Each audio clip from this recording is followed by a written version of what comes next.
শিক্ষক মানেই অসীম সম্মানের অধিকারী। একজন ছাত্রের জীবনের আদর্শ তিনি। অন্ধকার দূর করে আলোকিত পথে এগিয়ে নেয়ার বড় ভূমিকা একজন শিক্ষকের। সেই শিক্ষকই যদি হয়ে ওঠে ভয়ের কারণ, আর যারা সত্য শেখাবে তারাই যদি মিথ্যার আশ্রয় নিয়ে চলে, তাহলে কি করবে শিক্ষার্থীরা?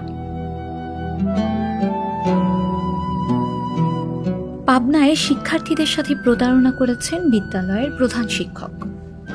সোমবার 23 সেপ্টেম্বর বিকেলে উপজেলার ডিবিগ্রাম ইউনিয়নের পাচুরিয়ায় মুক্তিযোদ্ধা আদর্শ উচ্চ বিদ্যালয়ের প্রধান শিক্ষক পিকনিকের কথা বলে বিদ্যালয় ছুটি দিয়ে শিক্ষার্থীদের আদালতে নিয়ে একটি মামলায় সাক্ষ্য দেওয়ালেন। এতে ক্ষুব্ধ হয়ে ওঠেন এলাকাবাসী ও অভিভাবকেরা। ঘটনাকে কেন্দ্র করে মারামারি হয় শিক্ষক ও অভিভাবকের মাঝে। সেদিন মুক্তিযোদ্ধা আদর্শ উচ্চ বিদ্যালয় ছুটি ঘোষণা করে সকল ছাত্রছাত্রীদের 3টি বাস ভাড়া করে পাবনা শহরের দিকে রওনা হন বিদ্যালয়ের সকল শিক্ষকরা। ছাত্রছাত্রীদের পাবনার রানা ইকো পার্কে পিকনিকের কথা বলা হয়েছিল, কিন্তু তা না করে প্রধান শিক্ষক তাদের নিয়ে যান আদালতে। দীর্ঘ সময় আদালত প্রাঙ্গণে অবস্থান করায় অনেক ছাত্রছাত্রীরা ভয়ে আতঙ্কিত হয়ে পড়ে। এরপর সেখানে কয়েকজন মেয়ে শিক্ষার্থীকে আলাদাভাবে ডেকে নিয়ে প্রধান শিক্ষক তার ইচ্ছে মতো বয়ান শিখিয়ে দেন এবং আদালতে জবানবন্দি দিতে বলেন। অনেক শিক্ষার্থী ভয়ে বাসায় ফোন করে তাদের অভিভাবকদের বিষয়টি জানায়। ঘটনাটি এলাকার সকল অভিভাবকদের এবং এলাকাবাসীর মধ্যে ছড়িয়ে পড়লে সবাই ক্ষুব্ধ হয়ে ওঠেন।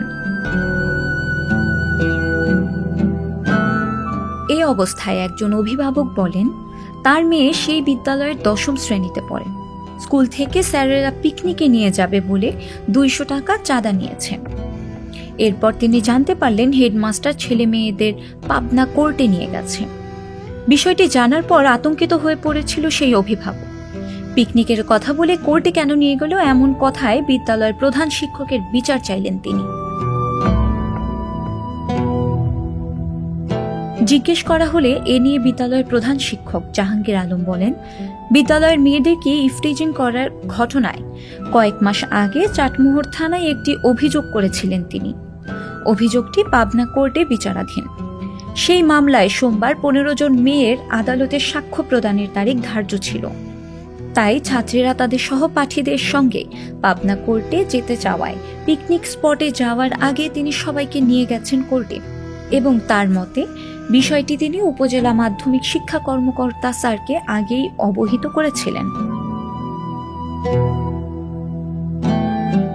বিদ্যালয়ের সভাপতি ও উপজেলা নির্বাহী কর্মকর্তা রেদওয়ানুল হালিম এমন অন্যায়ের তদন্ত করে যথাযথ ব্যবস্থা নেওয়া হবে বলে জানান। এইদিকে শিক্ষকের করা এমন অন্যায়কে শিক্ষা ব্যবস্থার অবনতির রূপ বলে মনে করেন সাধারণ মানুষ। তাকে বিচারের আওতায় আনার দাবি জানাচ্ছেন অভিভাবক এবং এলাকাবাসীরা। শিলা ইসলাম, সংবাদ প্রকাশ।